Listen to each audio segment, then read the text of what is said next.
Welcome to the podcast, Phil. Nice to have you. Cheers, dude. Pleasure. Yeah. It was good to see you a couple of weeks back now for UK TTA. And I'm pretty sure that was actually the first time we've physically seen each other.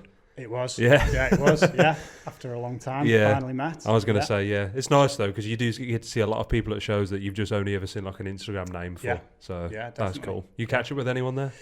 A lot of people, yeah. It was cool to see a lot of artists who, like I say, you know the work, but you don't see them working. Yeah.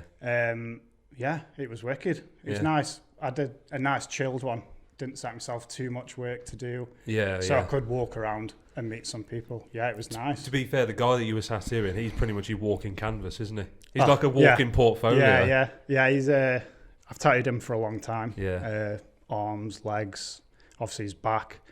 Yeah. It was cool. I think a lot of people obviously saw that because he was walking around with his shirt off. So, I kept telling him, leave your T-shirt off, walk around. Walk around half naked, mate, please. No, it was cool. Well, it's good because when I came over to your stand like progressively over the weekend, I saw you working and stuff. And then I think it was like on maybe the last hour of tattooing on the Sunday, I finally came back over. And then you were still tattooing away and stuff. People were packing down and you're still nailing this guy's fucking back. Yeah. And I was just thinking, fuck, this guy is like 2 days sitting here now. He's a machine. Yeah. He just sits there. He does a lot of 2 days. And he just sits there and takes it. But yeah, we said to him, we've obviously been doing that back for a while. Yeah. And the plan was to finish it. When we saw this convention, we said it would be a cool place to tie it all off and do that. But it's one of them. It was obviously all healed. And I started touching bits up. And then it came to the point where we did more than we thought we were going to. So I ended up blasting through most of the skull again.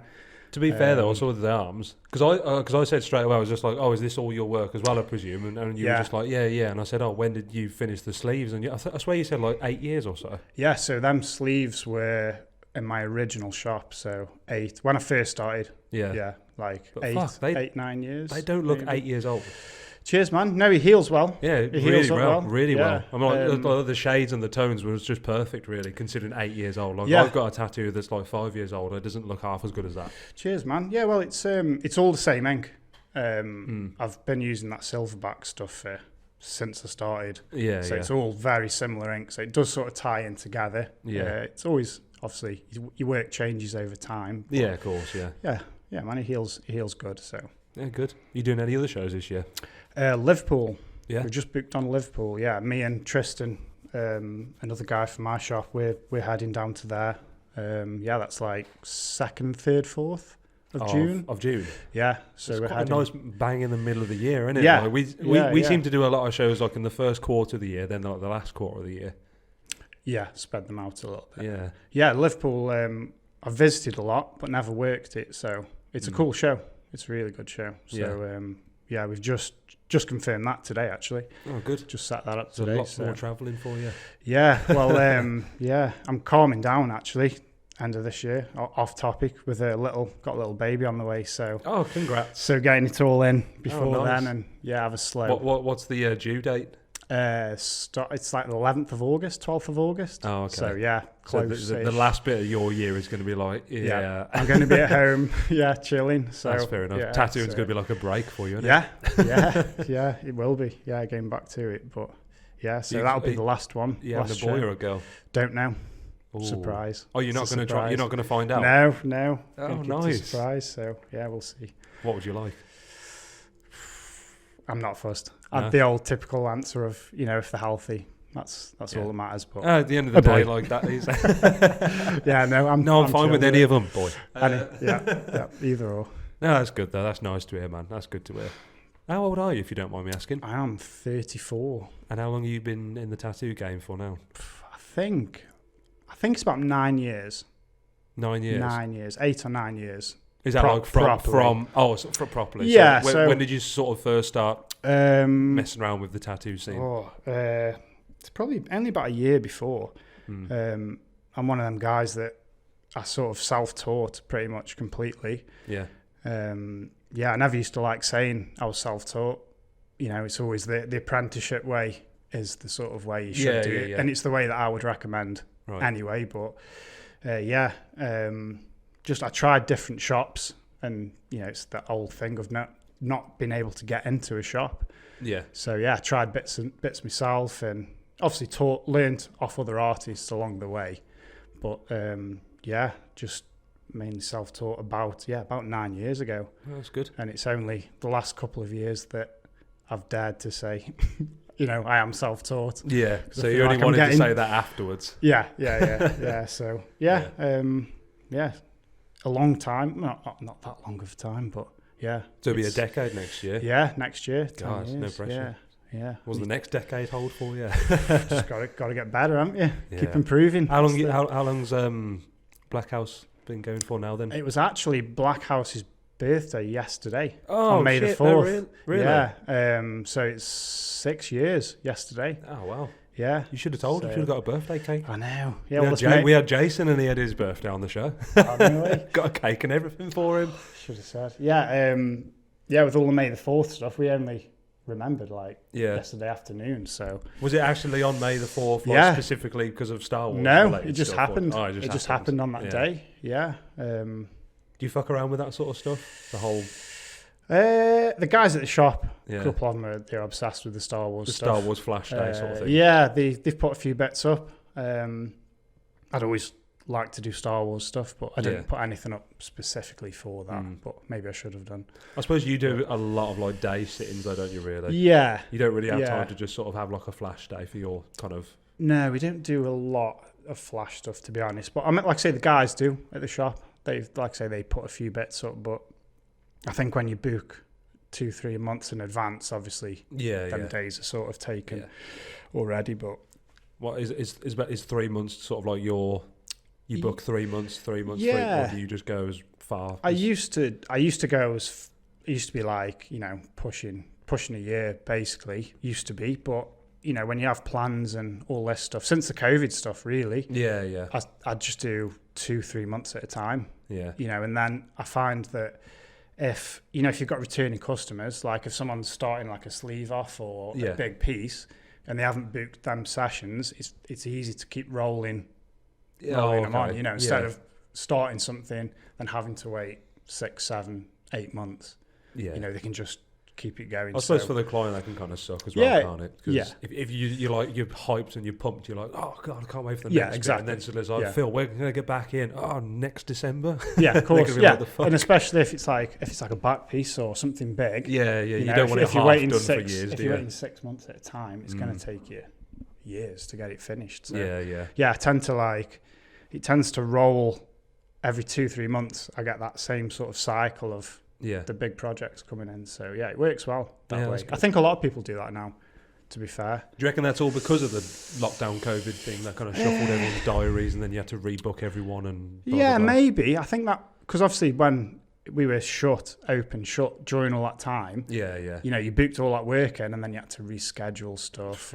So it was a nightmare. But if you're the admin of a shop that has 7 or 8 people there, you're like, imagine sorting all that out. Yeah, exactly. Yeah, so it's... Because it's not a case of, I'll just move the dates forward 6 months. You've got to get in touch with them and then you're going to say, is this date available? They're going to say, no, I can't. I'm looking after so-and-so. I'm at work. I'm on holiday.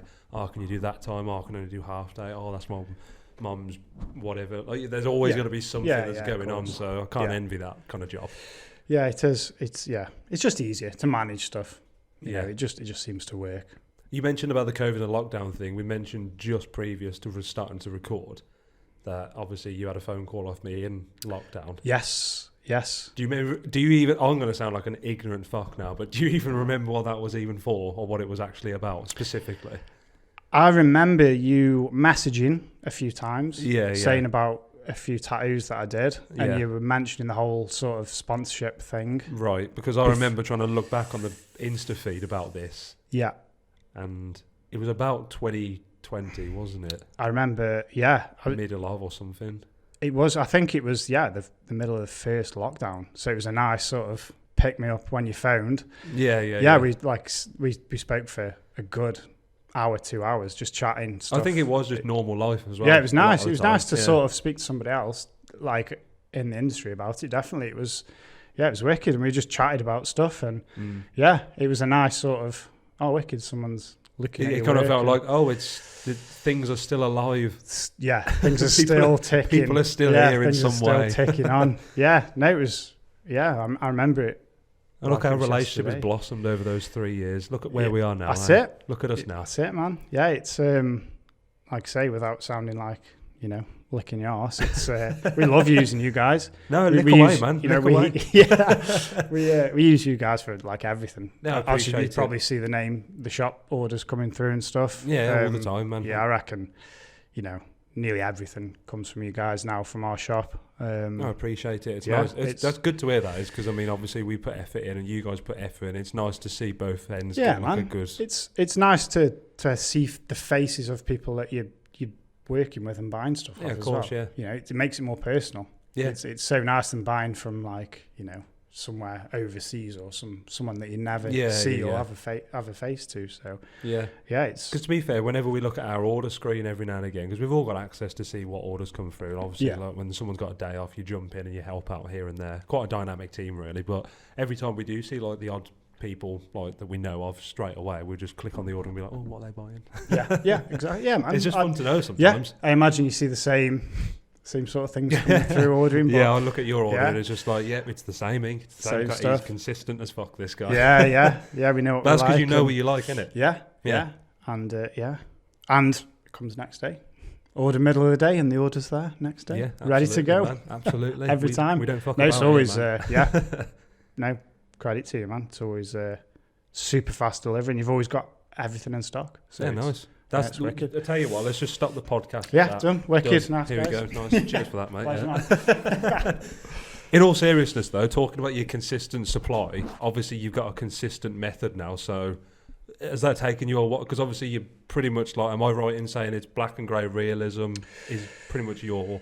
That's my thing. That's your staple, really. Yeah. It's just what I've fallen into from before tattooing. Yeah. It's like... When I used to do paintings, it was all black and grey realism, like detailed stuff. Never really messed with colour too much. I've done bits in the past. I've seen bits where you've like thrown some red strokes and stuff in there and just kind of like... Yeah, I do bits, but it's one of them. Like when you see colour artists, when I look at people's work, the colour stuff is what really blows my mind. Like you look at some colour realism stuff and it's, what is that like? Yeah. Is there something that you want to try and get into, or...? I'd love to, but like I say, it's that comfort thing with black and grey. I know where I'm at with it. Yeah, you've got consistency. Yeah, I know my thing. And with the colour stuff, it's when you see the setup of colour artists, there's like 20, 30 inks out there, and it's mad. And just the patience of it.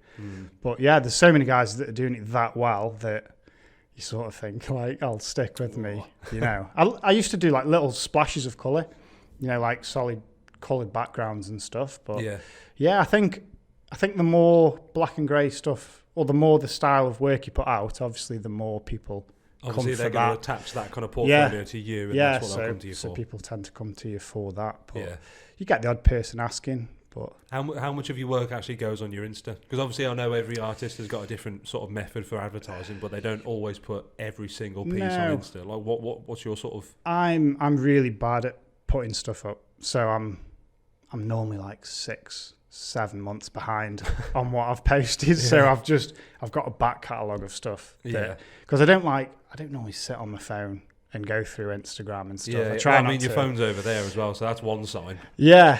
So mine's right here. These two have probably got theirs close in their hand. It's one of them. I put most of my stuff up. I've got a lot of healed stuff that I'm trying to put up, try and put more healed photographs up. Yeah, that's very important. You know, because it's one of them.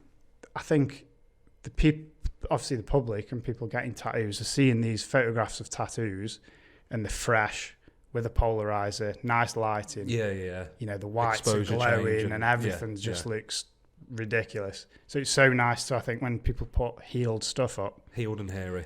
Yeah, I think it's one of them. I mean, you know, that's the true tattoo, isn't it? I think that's why conventions are good, to see artists' work who you follow, to see it in the flesh, under natural light, and it's nice to see stuff like that, because even I think a lot of artists will say the same thing when, you know, you see other people's tattoos and photos of tattoos, and because they look so good, you sort of put that little bit of a downer on your own work. So, and then when you see it in the public or healed, it's like, oh, it is a tattoo. Yeah, you know, as good as this work is. Yeah. You know, when you see it naturally, you realise that it is. On that point, though, I'd also agree with the convention scene is so nice to actually go and see tattoos that are like really not justified by photos. Oh, yeah. Yeah, again, on There's so side. many people that we've seen at shows, and you look at their work in reality and you're like, fuck, that's insane. Yeah. And then like a week later, you'll see the photo on Insta and you're like, that looks so much better in person. Yeah. Like photos just can't justify like the shades and particular tones that people achieve in real time. So it's good to see that. It's nice, I think, especially the polarizer stuff now that everybody seems to be using. It gets rid of them mids, you know, the mid tones, the nice greys. It sort of gets rid of them soft tones. It bumps the blacks up. But like I say, when you see stuff in person, you know, you see them greys and all that sort of stuff. It's just nice to see stuff in flesh. Yeah. You know, plus the black and grey scene at shows is like fucking some of it you look at and you're like, yeah, God. Yeah, man. Like how do they do this in one day? Yeah.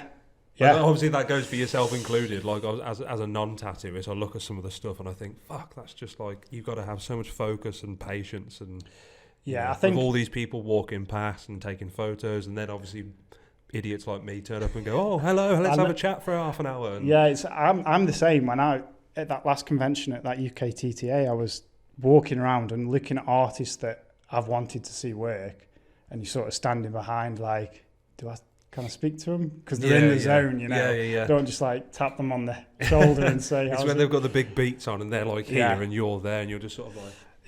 just in the zone. No, it is nice to see. I think the black and grey and a lot of any realism stuff, they're always like, and especially at a convention when there's, like you say, people coming, you're trying to talk to people. After it's finished, you just, you know, the drive home, just absolutely shattered. But well, we have to have a drive home and then bung all the shit from the van back in the warehouse. Back in, you've got a trailer full of, a van full of stuff. And obviously you guys on a Sunday, you're like, oh, studio's not open on Monday. Yeah.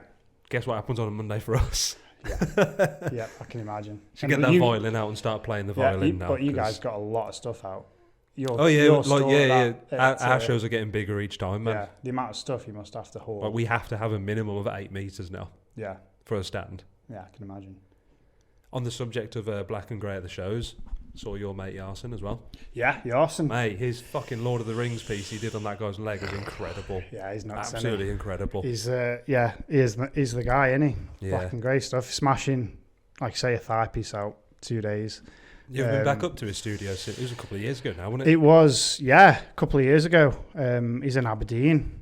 Yeah, we tried to set a regular guest spot up. I was going to do like once a month after I went up, but it was just stuff. It's just tying things in. You know, it's a big old drive up. I'd love to, work with him again. He's a sick artist to, even just go up and just watch him tattoo, get some tips off him. But super dedicated guy. Yeah, like I say, at conventions, he's got his headphones on and he's just smashing it. Yeah, every time. Is he someone that you sort of use as like an inspirational kind of person, as well as obviously like being obviously like close enough to be guesting at the studio and that, but like do you also sort of look up to his work? Oh, definitely. I think it's hard not to. Guys like that, he's the top of the game, into black and grey stuff. He's the one to sort of look at. There's a lot of guys like that I look up to. Matthew James is one guy that I've been tattooed by a lot. I don't know if you know his stuff down in Bristol. The name rings a bell, but I'd need to see Instagram handle. Awesome.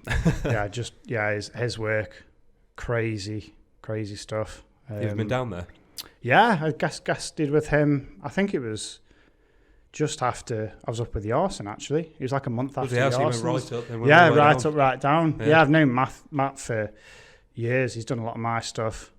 He's always travelling around, and he's another one there's loads of black and grey guys that are. Don Brown, I was going to mention him as well because it was not the first time I ever actually saw him physically and Shah as well. Because I spoke to Dom and Shah for like 4 years or so. Like we both started speaking to them for ages, and we never hit the show at the same time as them. Yeah. What a dude! Like, that's the first time I met him. I've tattooed him. I tattooed him. Spoke to him for a long time and messaged him for tattoos. Yeah, that's the first time I met him as well. And him and Shah both got like such a good set up their studio, private studio, Black Mass, really nice in Manchester. I'd love to go and see it at some point. And I always ask about their dog, Ozzy. Yeah. He's the star of their show. Again, he's smashing it, isn't he? His work. Some of the stuff that he does, like that octopus. Yeah. Oh. Yeah, we just, every time I had like 5-10 minutes, I was like, as I walk past, have a look, try not to hassle him too much. But yeah, that piece is just, every tattoo he does. Yeah. It's like, how is he doing that? Like, that was 2 days. Obviously, outer leg. It was nuts.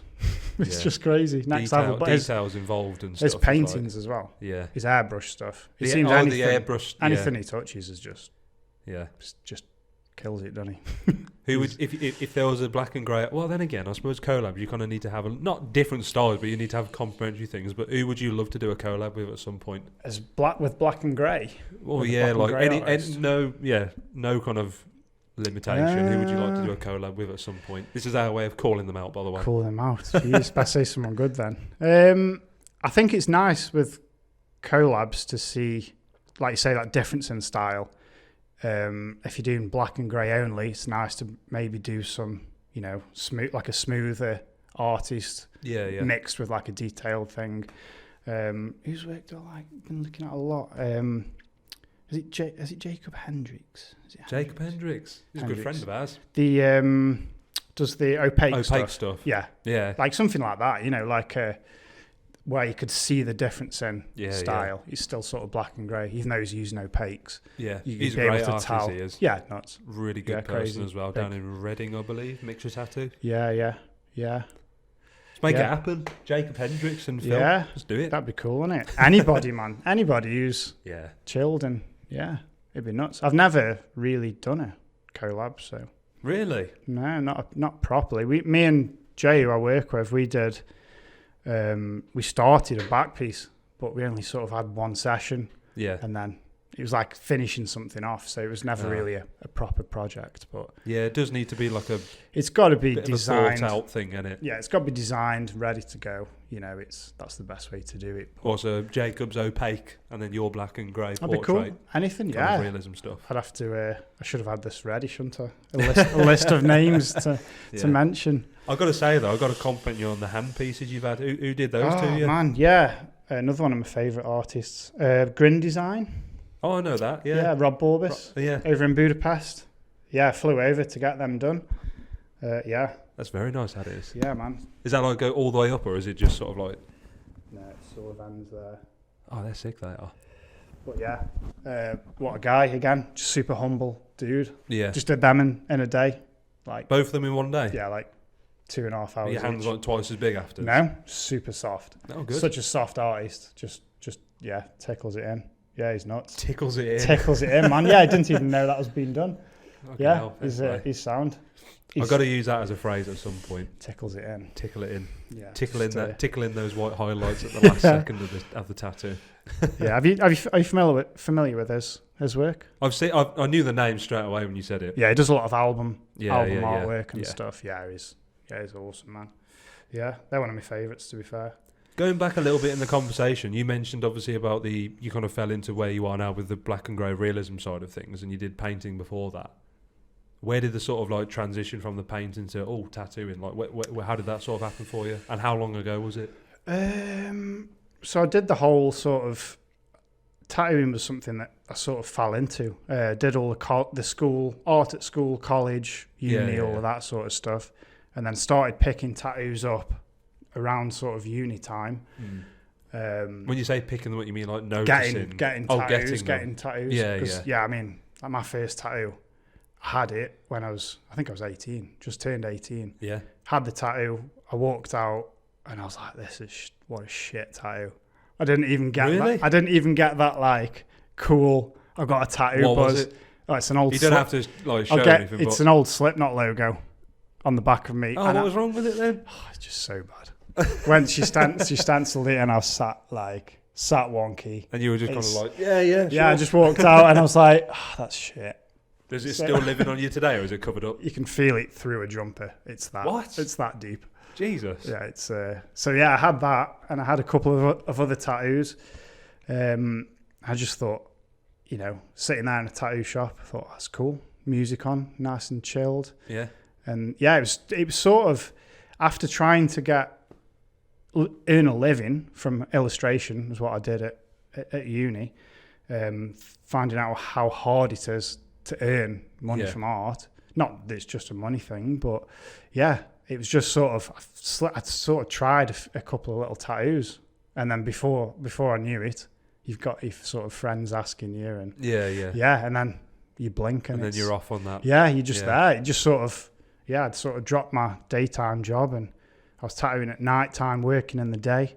What was your daytime job at the time? I was doing picture frames, making picture frames for. Well, like woodwork, making. Yeah. Nice, for artwork. So you've always stayed in that kind of artistic kind of area, really. Yeah. Always hands-on with stuff, but yeah, it was nice to feed that sort of 9 to 5 out, and then go tattooing and work twice as hard. Twice as hard and twice as long. I bet your back never had a break then. Constantly down here doing all the frames. Yeah, and you were pretty doing much. Tattooing. Yeah, it's. How are you feeling now physically after 10 years? Shot. not back-wise. I think, you get used to it. Same as anything. Yeah. I always remember going to the physio for the first time, and she was like, to have my back sorted, because my back was like, I was struggling with my back. Yeah. And I remember taking my top off, and the physio, before she even did anything, she was just like, oh dear. Oh God. I was like, what do you mean, oh dear? And just, obviously back's always twisted and all that. Yeah, pretty much. But yeah, it takes its toll, doesn't it? But I think that's the thing with tattooing. You've obviously got to be comfortable when you're working. When you see some people, you got to make sure you're moving your client so you're not twisted, and as much as you can. But yeah, it's definitely important to do that. Well, I was going to say, like, obviously with the amount of people that we ask this question to, just in general conversation. Like, how is everyone always has like a bit of an issue. Yeah. It's one of them, isn't it? It's not always noticeable or visible, but obviously it's more like, it's probably when you guys, like, when I say you guys, I mean like tattooers, you get home after your long day and then you go, oh. Yeah, I think, well, it's like when you see people sitting, and they're always sitting like that. When you drive, even when you're driving, you're just like slumped over. It's like it's that natural thing. Obviously, like if we work on computers and do bits and pieces and stuff, you kind of got like, you can move around, you can sit in different positions. That, but when you're tattooing, you have a canvas. Yeah, you've got to stay. That's where the canvas is. Yeah. It's just stay as comfortable as you can. Yeah, I think I was, try and get people as high as possible, so you're not slumped. Get them high before you tattoo them. That's not very responsible. High. Yeah, they just high or drunk's better because they fall asleep. Oh, okay then. High, just fight through all the blood pissing out of them. Get drunk as you can, and then that's what helped my guy through that back piece. Oh, was it really? A few beers? No. He had a couple. But I genuinely was thinking, you know what? I reckon he's on it here, because if he's going to be doing this second day of a back, like he did day 2. Give this man a shot or something. He had a couple of beers. I know you shouldn't say that. But, no, you know what? I had this conversation with Darren Hansbrough. I said to him, like, you ever had anyone at a show and stuff that's, bit over the mark and stuff? And he mentioned a story. It's his story, so I won't say it. But obviously, he was saying about like the alcohol side of things. Do you ever have to like, not refuse people, but say if you've tattooed someone at a show, or if they're in the shop and you can think, this guy or girl's had a little bit of drink, do you at that point just try and tattoo and get as far as you can, or do you just say, look, I think you've had too much? I think I've never really had it myself. With people sort of booking and waiting for tattoos, it's normally, they know it's coming. So they're not going to do something stupid? Like. No. I think the only thing, if people are feeling a bit worse for wear, is they won't sit as good. So just be uncomfortable. And obviously the whole, if you're not feeling good in yourself, you're not going to sit for a tattoo. Well, no. But I think it's the old thing of good night's sleep, plenty of water, before you get tattooed. I've learned that. Yeah, it just helps, doesn't it? Being dehydrated and then sitting there thinking, fuck, I've got another 3 hours. Yeah, well, you know, it's if you got to concentrate or do anything, hungover or feeling bad, it's just shit, isn't it? It's crap. You can't do it. You don't want to deal with that pain. So, it's just no. I don't think I ever have. Maybe when I first started, I probably had a couple of people that maybe I shouldn't have tattooed. I suppose at the time you were learning yourself as well. But yeah, it's one of them. I think obviously the longer you tattoo, the more you get not ballsy, but sort of feel like you can take charge of. Yeah, when you're first starting out, you're a bit nervous and.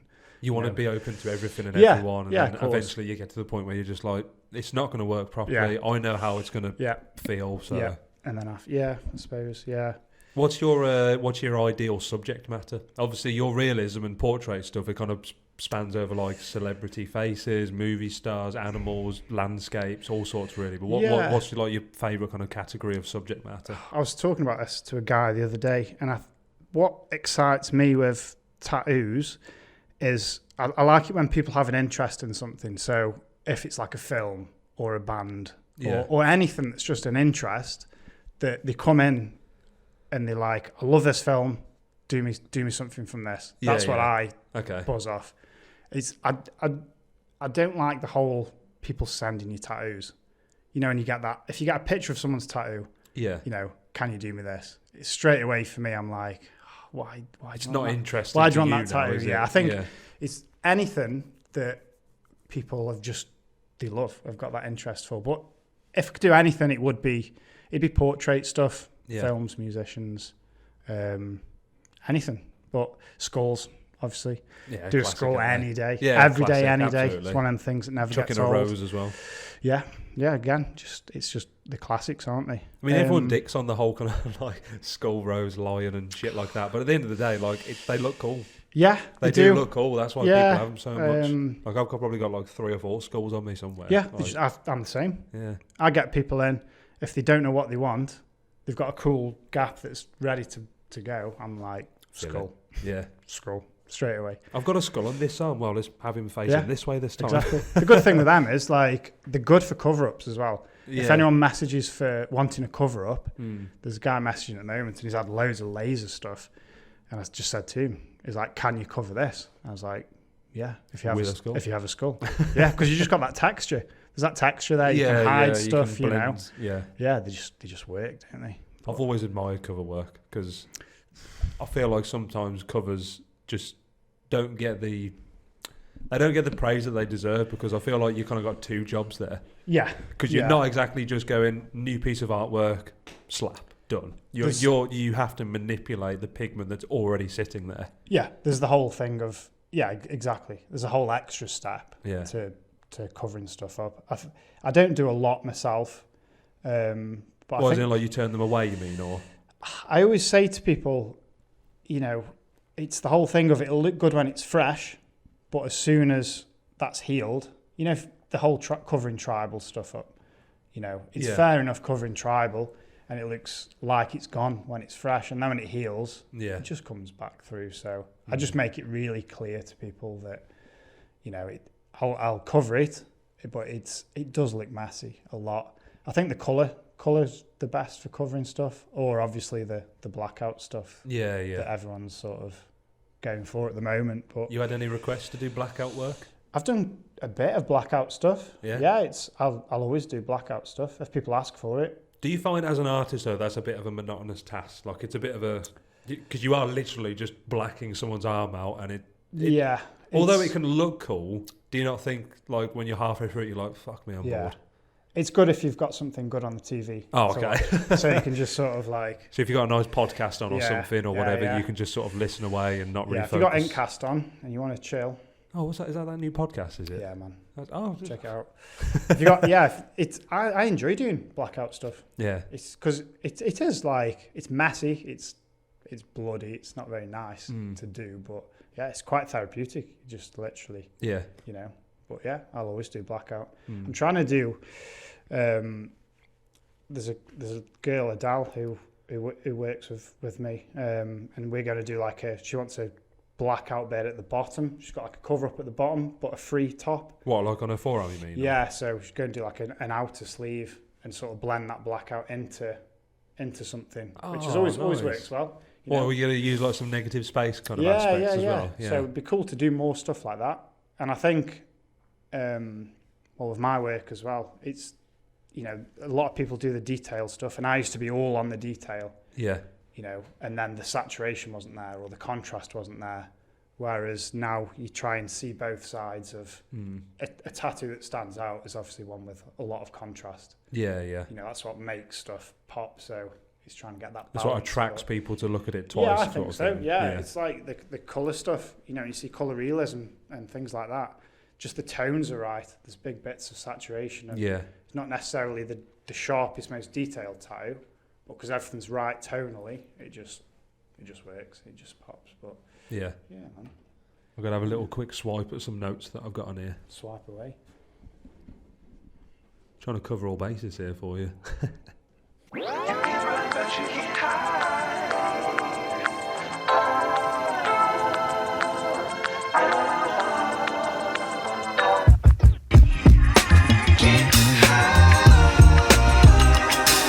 We kind of talked about it a touch before. Well, you mentioned it before, but obviously in lockdown, you obviously had to spare. You kind of had to keep yourself creative and focused, and you did quite a lot of those long board kind of paintings, didn't you? Yes. You still do any of them? I said to myself when I was doing them, and when I was coming back into tattooing, that I would carry on doing them, but just haven't. It's just the time. Like, there's nothing better than sitting down and painting. In your own space, music on, you got a brew on, and you can chill, and you're in your own zone. If I could make a living from painting, I would probably be painting, in all honesty, because it's just, you just switch off. You haven't got to deal with, it's just you and a canvas or a board or paper. Yeah, I can't argue back with you. Exactly. Yeah, it's ace, man. I love it, but it's just the time.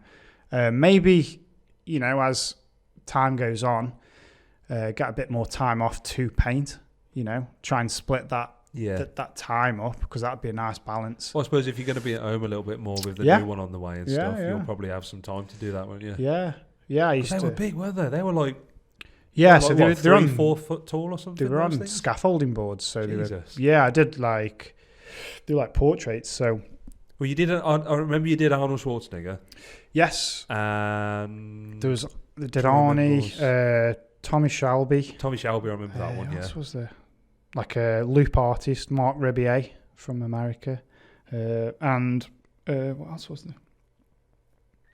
Stranger Things. Did a Stranger Things one. Oh, right. And then I did some big, I did a Mike Tyson that was a commission for somebody. I was going to say, so those that you've got, have you just got them hanging up in the studio somewhere, or are they all got sold everywhere? The portraits are up at the studio, and then I sold a couple of the big paintings. They were commissions, like I say, 4 people. Yeah. And then a few little saws and stuff as well. Right. Did a few little saws. Did you do any boards like those? I did one when I started, yeah. Yeah. Yeah, they're awesome, aren't they? Can't skateboards look ace. But yeah, I did a few of them. But it's one of them weird things of you spend so much time with the painting that you sort of get a bit attached to it. So I don't want to sell it. It's like it turned into like your little baby though. Yeah, it's like I've spent so many hours on this. Yeah, I don't want someone else just have it. They're up in the studio, them paintings, and I suppose I don't want to sell them. the curse of being an artist, I suppose. Yeah. I think there's some artists that just they churn paintings out. I don't know how they get time. Tattoos that just paint all the time, and they're always shifting and selling paintings. I just don't know how they get the time to do it. But I think if you do a lot of work and maybe do it a bit faster, you're not as attached to it. But I think because I was doing them during the lockdown stuff, that I've sort of got a bit of a tie to them. I'll remember doing them. It's like a portion of your life, really, isn't it? I suppose. Yeah. Because I mean, there's some things that I'll look back on. It's not like art or anything, but there's things that I did certain times in my life, and I remember exactly where I was and what I was doing. Yeah. So you'll look at those things, and you'll probably be like, "There's a lockdown day. Yeah, there's the dark days." them. Yeah. So they sit there. I mean, people ask. Obviously, when I was doing them, a lot of people wanted to buy them, but yeah. And if we were off for any longer, maybe I would have had to have sold them. But yeah. for any longer, then it's just like, shit, Arnie, you've got to go. Sell the worst one. Yeah. But what's the life like for you now? Am I right in saying that you're the sole owner of Black House? Or no, it's me and Jay. You and Jay? Yeah. So is it like a 50-50? Yeah, it's our shop. So I've known Jay for, since we were at primary school. Me and Jay go back since we were little kids. That's brilliant. Like a long time. Yeah. And you both got into tattoo? Did you both fall into it at the same-ish time? It's weird. We both used to do all the art stuff, and then I went away down Cornwall, and he stayed sort of locally, and then we met up and found out that we both started tattooing at the same time without knowing each other. Oh, as if? And he was at a shop in Derby, and then we sort of both said, well, let's set a shop up together. Yeah. And then we opened a place in a town close to us. Yeah, and that, like I say, that was 6 years ago yesterday. So it's our shop, mine and Jay's shop.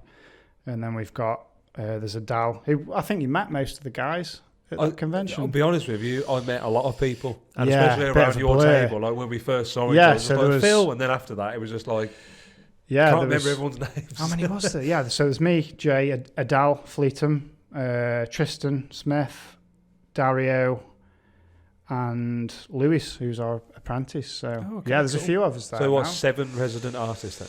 Is that right? 6. Yeah. Okay. 6 of us. Yeah. So it's all. So is that a full shop now, or you got any more space for others?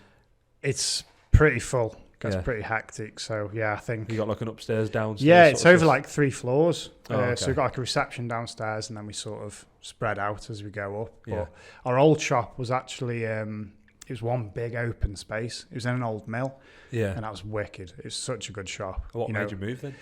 Just space. We sort of outgrew the space. Oh, okay. Because we sort of shared with another friend from school, and this shop came up, and then we sort of moved into it because we had more room. But we'd love to go back to that big open. It's so much nicer, You can vibe off people, and I suppose you get a lot more kind of like, sounds stupid, but it kind of feels nicer for a client being like a bit open space so you can see everyone what's going on. Or definitely. There's like 3 of us on the top floor, so there's still that sort of element of there's all that banter going on. But it is nice to be. How do you sort of balance the responsibilities and pressures of owning a studio with being an artist as well? Obviously it's shared with Jay 50-50 like you said, but is it hard to balance those 2 elements? I wouldn't say hard. It's just obviously it's just making sure that you've got everything there for the other guys to work. The apprentice, Lewis, he does a lot of our ordering now. I think he speaks to you guys quite a lot over the phone. But he's sort of taken on that role. But as long as everything's there, it's okay. But the grey hair would probably say otherwise. But it's all right. You're wearing a cap today. Keep it covered. I think because there's 2 of us, it's probably a bit easier. Shared a little bit. I imagine if it was on your own, because my shop before was just me, so it was, you buy your own stuff, you know what you've got. Yeah, know what you've used. You could probably think back and go, oh no, we haven't got that yet. But when there's like multiple people, it only takes one person to take this, and then suddenly you're like, shit, we've got no stock left. Yeah, it's working, so it's good, and all the guys are chilled. They all help out and stuff. So we're more. It sounds cheesy, but we're all just mates. It's cool. We're not like businessy people. I don't think our artists are really. I get what you mean, really, because there's a lot of people out there that can be a little bit not egotistical, but like there is segregation in a studio, and then that's where people start to leave. Whereas if you've got like a little cluster of mates that can go out and have a drink together afterwards, which I presume, based on what you're saying, is we're all Sam, we all get on, and I think if it's artist-owned shops, I think it's the best way to go. Nobody wants to see some guy turning up in a Bentley who's not tiring, who you're paying money to. He's walking in straight back. Everyone's great. It's we're on the same level as. That's good. We're all equal. It's just a place I suppose to work. you'll know, as the owner of the studio and an artist, you'll know if someone's having a tough time with something, with their art or their process or something, you could step in and just sort of be, not as the owner of the studio, but just as a fellow artist and say, what's going on? Yeah, of course. yeah, it's. We always say, you know, if anything's ever, you can tell if people are down or if someone needs help with stuff. Yeah, it just works. Yeah, it just works well. Have you ever had an apprentice? So the apprentice has been with us for like just solely you, or oh no, he's with me and Jay. He's sort of okay. I mean, like, have you got like just yourself as the mentor and one other person? Have you? No, he sort of picks up off all of us. So we all do different stuff. There's me and Jay and Adele that do the realism stuff. Yeah. And then there's like Tristan and Dario that do mix of like neo-trad and line work and all sorts. So he's got just everything. He's got like everything. Yeah. Apart from colour realism, he's got pretty much everything to go off. So does he have like a bit of a direction of where he wants to go, or is he still kind of exploring? Sort of the black and grey, I think. Black and grey realism. That's what he's leaning towards. So, but yeah. How do you sort of sort that out in the studio then? So say if I walked into Black House and then just said I'm looking for a black and grey portrait, how do you sort of... How do you, split the work out? If say if I walked in and I didn't know your work or Jay, or I didn't know any of you personally, yeah, and I just walked in and said I'm looking for this, how do you sort of we tend to be honest, it's sort of like, even though we're in the middle of a town, it's really small little quiet town, so we tend to do a lot of stuff through social media, Instagram and Facebook. So a lot of people, so if people message the shop page, we just direct them to everybody's links. Right. So they can see everyone's portfolios, and then it's up to them then to choose. Okay. And that sort of gets rid of that. That's mine. I'm doing that. Yeah. You know, who does just what? let people pick. You know, it's it just works well. You know, even though there's a few of us that do the realism, we've all obviously got different styles, so people tend to go one way or the other. But just through, that's a good thing with the Instagram stuff, is your portfolio's there, ready to go. Yeah. You know, so people, that's how it tends to work. But yeah. Have you got anywhere in like sort of like your any kind of like, well, is there any sort of direction that you want to take your work in the next few years? Do you want to try and craft anything out? I know we said about like doing the colour side of things, you might want to do a little bit, but are you sort of like happy where you are, right, what you're doing right now, or never happy? Good answer. Just get better. That's, you always, I think, if you feel like you're there, I think it's time to give up, innit? You know, always, just always try and improve, especially just get better. I'm happy on the path I'm going with my work, the style and stuff. Just want to get better. Yeah. You know, especially some of the guys' work that you're looking at now, it's just, people are just, you know. So what if you say, so if you're here and you're content with your work, say, and then you've got people that you look up to and they're here, what is that? Like, what is that kind of like, you know, what do you do to get that better? Like, how do you sort of get to those marks that you look at and get inspired by? I'm not too sure. It's one of them, I think.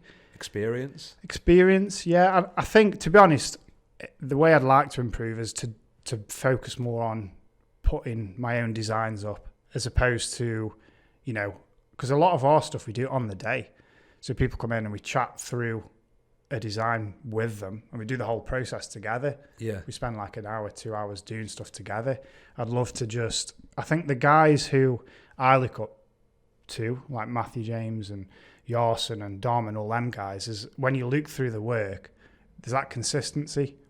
You see like one of Don Brown's tattoos and you know it's his tattoo. Before you even see it, you just have a glimpse of it and you know it's his, because he's got that consistent style.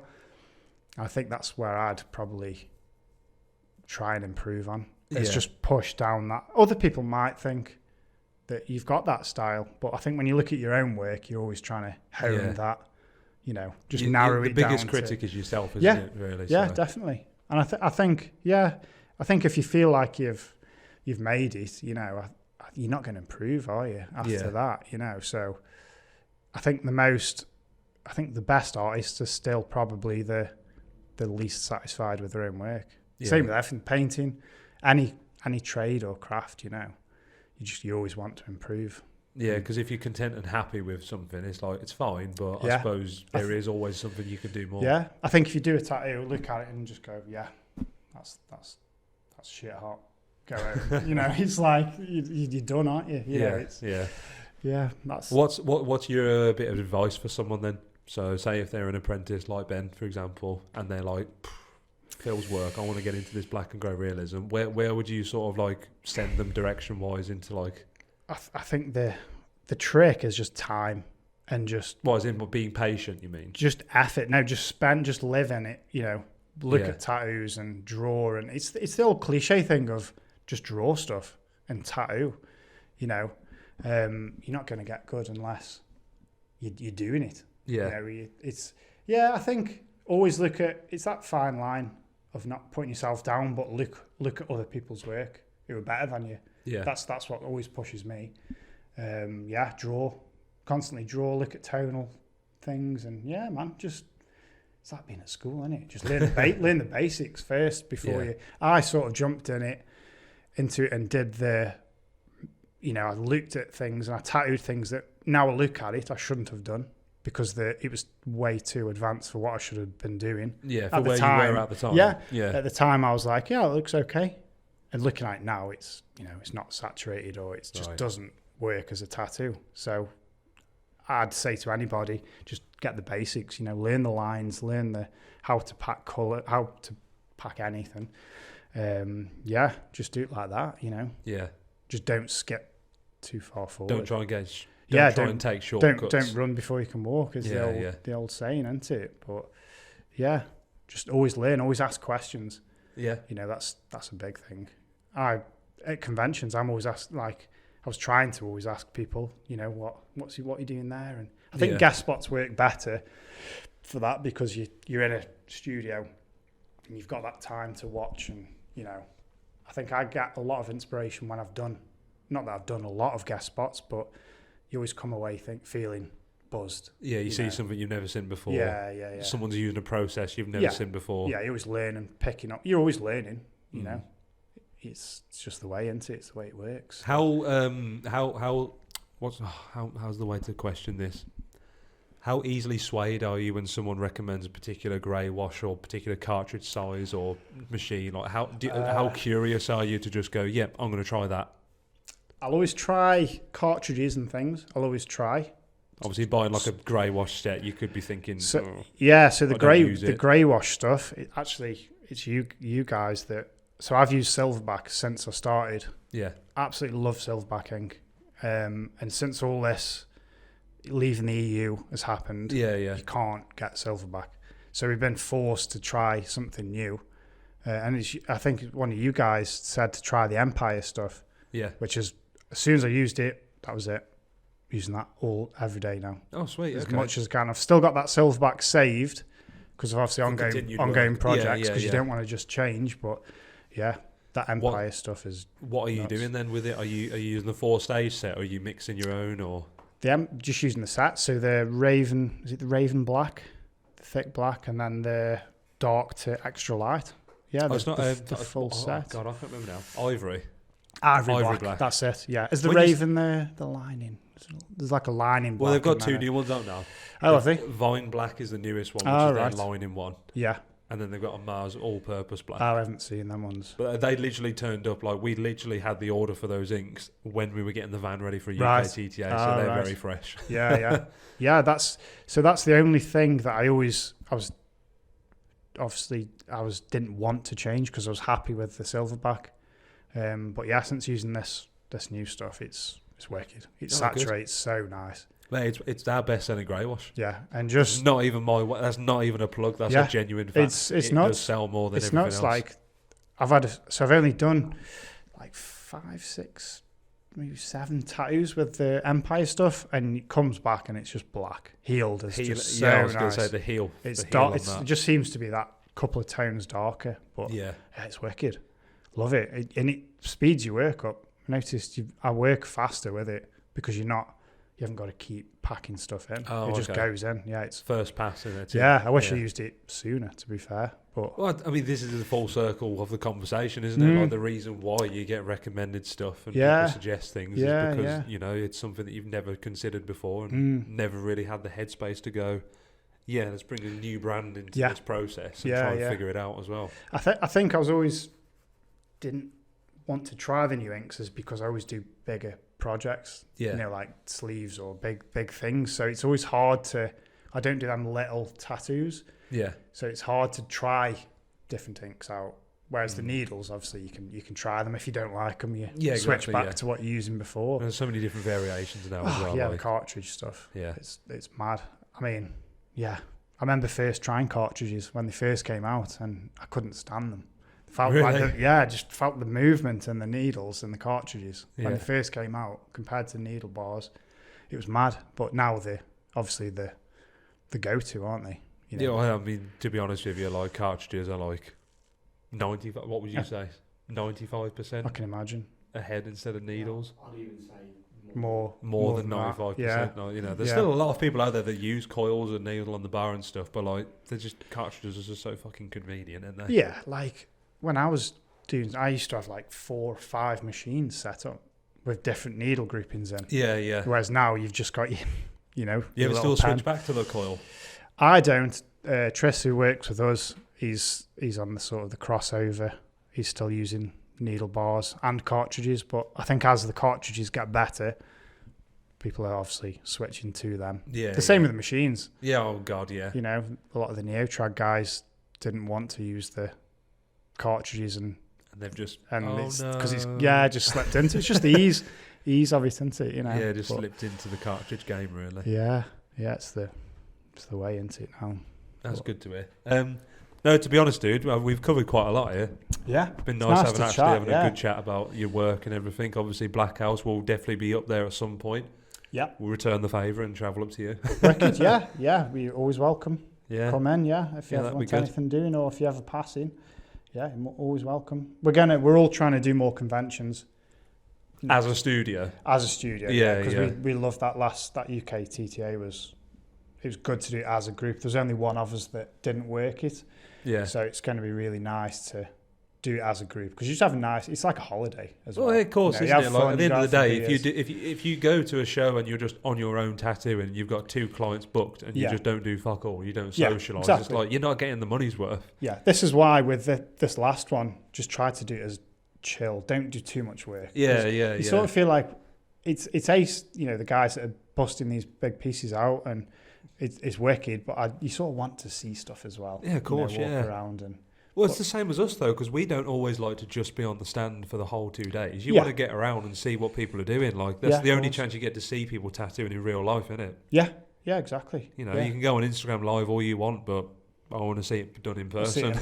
Yeah, definitely. Yeah, it was. It's good to see people working. Definitely. If you want a recommendation for a show that's not too far away from you, Wolverhampton Bash in October. All right. It's quite a good one. Bash, so we did that for the first time last year and it was decent. Yeah. I have to give that small compared to other shows, but at the same time it's got a good family community feel to it. Everyone's all happy and lively and that good social presence and the guys that run it, brilliant. Did you do Tea Party? This year we did, yeah. It was the first time we ever did Tea Party. It's one of them I always miss. I always want to work it. Yeah. But yeah. That was I liked that show as well. That was good. Yeah, it's nuts. First time we ever did it, but honestly it was decent. It was a bit of a travel for us, so we were making sure we were going to make the most of it. But of course. It was good. That's one of them I've always wanted. I think they asked last year, but it just sort of came and went, you know. Sort of missed it. But yeah. Looks good show. Yeah. Well, hopefully we'll see you at more shows, man. 100%. Yeah, 100%. But thank you very much for the chat today, dude. Pleasure, man. Appreciate it. Nice. Cheers, bro.